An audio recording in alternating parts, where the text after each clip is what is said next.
Welcome back to the deep dive. You're here because you want to get up to speed on Trump's cabinet picks for his second term. And let me tell you, things are already getting interesting. We've got a whole stack of reports and analyses here. And what's really fascinating is how these appointments are already sending shockwaves through the political landscape. Some familiar faces, some controversial choices, and honestly, some picks that have us scratching our heads. It's pretty clear that Trump is moving fast, and each appointment is like a calculated chess move to shape his agenda for the next 4 years. Okay, so let's unpack this. First up is Secretary of State, and it looks like it could be Marco Rubio. Now, he's known for taking a hard line on foreign policy, especially with China and Iran. And that makes me wonder, how's this going to play out with Trump's America First policy? Remember, that means putting American interests first, sometimes even if it means straining relationships with their allies. Yeah, it's going to be a delicate balancing act for sure. On the one hand, Rubio's hawkish stance could really escalate tensions with China, which could impact trade and economic relations. But on the other hand, it could also align with Trump's desire to project American strength on the global stage. And let's not forget, Rubio and Trump were rivals back in the 2016 primaries. It seems like they've mended fences, but will that hold up under the pressure of international diplomacy? Then we've got Lee Zeldin potentially heading the Environmental Protection Agency. This one sparks some serious debate, especially given Trump's emphasis on deregulation and Zeldin's own record. If America First means putting economic growth ahead of environmental protection, we could see a big rollback of regulations, and that could impact everything from the air we breathe to how we deal with climate change. So potentially good news for some industries looking to cut costs, but maybe not so great for environmental advocates. But here's where things get really interesting. Stephen Miller is back, this time as Deputy Chief of Staff for Policy. He was one of the key figures behind Trump's controversial immigration policies in the first term. Miller's return definitely signals they're going to double down on those hardline stances. And with Tom Homan back as the border czar, known for his tough approach to immigration enforcement, well, we could see a major escalation in deportation efforts. Trump even hinted at mass deportations, which raises some serious legal and ethical questions. Is that even feasible? And what would the human cost be? Those are definitely questions we're going to have to grapple with. Homan's appointment, along with Miller's influence, suggests a strong push to restrict immigration and change the demographic landscape of the country. And speaking of reshaping, let's talk about Kristi Noem as a potential head of Homeland Security. She's a strong Trump loyalist, and she could be instrumental in enacting his immigration agenda, possibly through stricter border control measures and a more aggressive approach to deportations. Her potential appointment would indicate a commitment to those policies. And with her background as governor, she's got the executive experience that could translate into swift and decisive action. Now, hold on to your hats, because the Attorney General position is where things could get really messy. Aileen Cannon, the judge who dismissed the classified documents case against Trump, is in the running. And then there's Kash Patel, whose book Government Gangsters outlines a plan to dismantle what he calls the deep state, a book that Trump himself praised, by the way. Wow. The potential for conflicts of interest here is huge. If either of these individuals gets appointed, it raises serious questions about the Justice Department's independence and its ability to operate impartially. It almost feels like a power play, strategically placing individuals who are aligned with Trump's interests in key positions within the legal system. And that has implications that reach far beyond just immigration. We're talking about the foundation of our legal system, the principle of checks and balances, and the potential for an administration to operate above the law. And just when you thought it couldn't get any more intriguing, Elon Musk's name is being floated to lead a government efficiency commission. Talk about shaking things up. Musk's involvement adds a whole other layer of unpredictability. His reputation as a disruptor, combined with his vast resources, could mean significant changes to how the government operates. But whether those changes would be positive or negative, that remains to be seen. What's clear is that Trump is assembling a team of individuals who share his vision. But the question is, what does that vision mean for the country?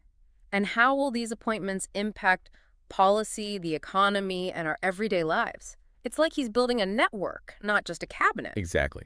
And it goes beyond those official positions, too. We got to look at who's working behind the scenes, the influencers shaping Trump's decisions. Like Mike Pence, he's been pretty quiet since the election, but his connection to that America First legal foundation is definitely making people wonder. Oh, yeah. That organization's gaining influence in conservative legal circles. They're really focused on the courts, especially the Supreme Court. So they could be setting the stage for legal battles over policies they don't like. It's exactly. They could impact everything, from abortion to environmental regulations, potentially shifting the balance of the court for decades. And then there's the money behind Trump. Billionaires like Elon Musk and Howard Lutnick definitely seem to have his ear. And they're involved in policy A&D personnel decisions, which just adds another layer of complexity. Yeah, their wealth gives them access and influence. They could be shaping Trump's agenda on things like technology, finance, infrastructure. This is almost like a shadow cabinet, wielding power without any official titles. And their interests might not always be the same as the average American. So what does all this mean for us, the everyday people? It means we got to pay attention, not just to the headlines, but to how power and influence are working behind those headlines. These appointments, these networks, it's not just some abstract political game. There are real-world consequences. They affect our healthcare, our environment, our economy, our fundamental rights. Okay, so let's zoom out for a second. We've got a cabinet full of loyalists, tons of potential conflicts of interest, a bunch of influencers pulling strings, and a legal strategy that looks like it's designed to reshape the entire court system. It's a lot to take in, I know. Yeah. And it brings up some big questions about where our democracy is headed. So out of all of this, what stands out to you as the most concerning part? I think it's the potential for democratic norms and institutions to be eroded. When you have powerful people who seem to be more loyal to one person than to the rule of law, well, that sets a dangerous precedent. Yeah, it's like we're normalizing the idea that loyalty is more important than experience, that who you know matters more than what you know. And that can really damage the public's trust in government. Mm. It creates a system where there's less accountability, and the people in power aren't as responsive to the needs of the people they're supposed to be serving. So where do we go from here? What should people be watching out for as Trump's second term gets going? I think we need to see how these appointments actually translate into policy. Will environmental protections get rolled back? Will we see a more aggressive approach to immigration enforcement? How will the Justice Department handle investigations that might involve Trump or his allies?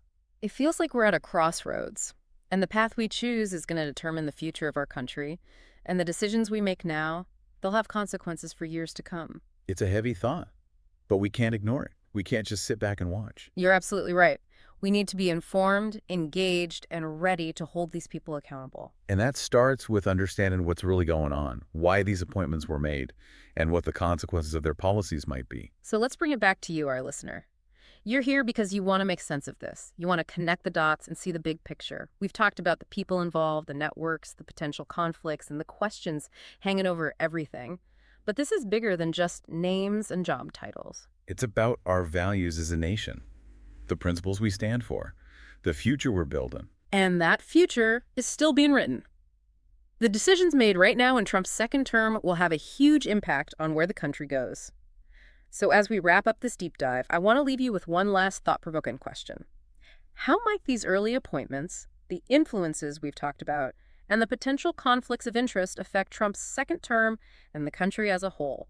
It's a question that needs careful thought, analysis, and a willingness to talk about it, even with folks who see things differently. Because the answers aren't always simple.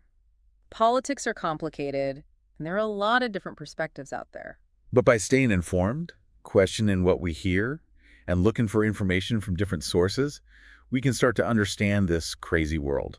And that's what the deep dive is all about, giving you the knowledge and insights you need to draw your own conclusions. So keep exploring, keep asking questions, and keep thinking critically. Because the deep dive never really ends. It's an ongoing journey, and we're all in it together. Thanks for joining us. And until next time, stay curious.